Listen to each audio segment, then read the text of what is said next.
अस्सलाम वालेकुम friends, welcome to my channel. Drama serial Tere Bin में आज की एपिसोड में मीरा लोगों के पास बैठी होती है। हया दूर से खड़ी उसको बड़े गुस्से से देख रही होती है। मरियम उसके पास आके खड़ी होती है तो हया उससे पूछती है कि तुम यहाँ पे क्यों आई हो। मरियम कहती है कि मुझे यूनिवर्सिटी जाना है। हया कहती है तो फिर जाओ, यहाँ क्यों खड़ी हो।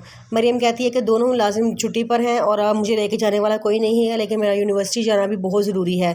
तो हया कहती है कि एक मिनट। वहाँ से देखती है कि मुर्तसिम आ रहा होता है। वो मुर्तसिम से कहती है कि मुर्तसिम, क्या तुम मरियम को यूनिवर्सिटी ले जाओगे। मुर्तसिम कहता है कि हाँ आओ। तो मुर्तसिम गाड़ी में की तरफ जा रहा होता है तो हया पहले ही भाग के आगे वाली सीट पर बैठ जाती है। मरियम कहती है कि तुम कहाँ जा रही हो। वो कहती है कि मुझे भी यूनिवर्सिटी जाना है। मरियम कहती है कि तुमने यूनिवर्सिटी क्यों जाना है। हया कहती है कि मैं सोचूं मैं भी अपनी पढ़ाई कंटिन्यू कर लूँ और मुझे वहाँ से फॉर्म लेना है। मरियम कहती है अच्छा। वो वहाँ पे जा रहे होते तो रास्ते में हया कहती है कि मरियम, याद है ना हमारा बचपन का ज़माना कितना अच्छा था ना, हम किस तरह खेला करते थे। मरियम कहती है कि हाँ, लेकिन अब वो दौर नहीं रहा। हया कहती है कि वो दौर भी वही है, हम लोग भी वही हैं, सिर्फ एक मुर्तसिम बदल गया है शादी के बाद को। तो शादी के बाद मरियम के अलावा कुछ याद नहीं रहता। मुर्तसिम कहता है कि वो है ही ऐसी कि उसको याद रखा जाता है, उसके अंदर इतनी खूबियाँ हैं ना कि उससे बंदा हर वक्त याद रखता है। हया कहती है, हया खामोश हो जाती है। फिर उसके बाद उनकी यूनिवर्सिटी आती है तो वो मरियम को उतार के जब वापस आ रहे होते हैं तो रास्ते में बख्तियार आ जाता है।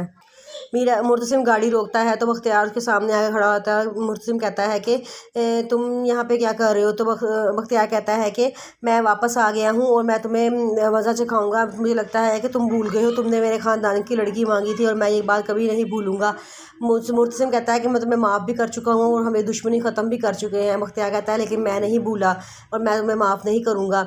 मुर्तसिम कहता है कि मैंने सिर्फ तुम्हें इसलिए माफ़ किया था कि तुम्हारे बाप के सफ़ेद बाल मेरी आंखों के आगे आ गए थे, सिर्फ इस वजह से मैंने तुम्हें माफ़ किया था, वरना मैंने तुम्हें माफ़ नहीं करना था। तो बख्तियार कहता है तो ना करो माफ़, लेकिन मैं तुम्हें नहीं छोड़ूंगा, जहाँ मुझे मौका मिला मैं बदला ज़रूर लूँगा और उसको तुम खुली धमकी समझ लो।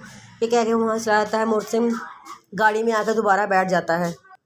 हया मुर्तसिम से पूछती है कि ये कौन था, तो वो बताता है कि ये बख्तियार था। हया को बड़ा गुस्सा आता है। वो कहती है कि अच्छा था जेल में सड़ता रहता, एवं तुमने उसको छुड़वा लिया। वो कहता है कोई बात नहीं। गाड़ी इशारे पर रुकती है तो वहाँ पे गजरे वाला आ जाता है। मुर्तसिम शीशा नीचे करता है तो गजरे वाला कहता है कि अपनी बेगम के लिए गजरे ले लें, आगे बीवी बहुत खुश होगी। तो वो कहता है अच्छा। वो उसे 2 गजरे लेके उसे 1000 रुपये का नोट पकड़ा देता है। हया हाथ आगे करती है कि लाओ दो मुझे, तो वो आगे से गाड़ी में रख देता है। फिर जब वो घर पहुँचते हैं तो मुर्तसिम उतर के नौकरों से बातें करना शुरू करता है। तो हया वो फटाफट गजरे लेके पहन के कमरे में घर में पहुँच जाती है। वहाँ देखते ही सामने मीरब खड़ी होती है। वो मीरब से कहती है कैसे लग रहे हैं गजरे। मीरब कहती है जैसे लगने चाहिए वैसे ही लग रहे हैं। तो वो कहती है तो पता है मुर्तसिम ने दिलाए हैं, और पता है गजरे बेचने वाला मुझे मुर्तसिम की बीवी समझ रहा था।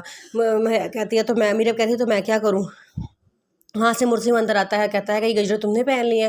वो कहती है कि हाँ, तुमने ही तो मुझे इतने प्यार से दिलाए हैं। वो मुर्तसिम उसकी बात सुन के चुप होकर अंदर कमरे में चला जाता है। तो मीरा अंदर कमरे में चली जाती है उसके पीछे पीछे और जाकर उसे लड़ना शुरू कर देती है कि तुमने उसे क्यों दिलाए हैं, तो मैं उसको गजरे नहीं दिलाने चाहिए थे, तुम्हें मुझे कभी आज तक गजरे नहीं लेकर दिए।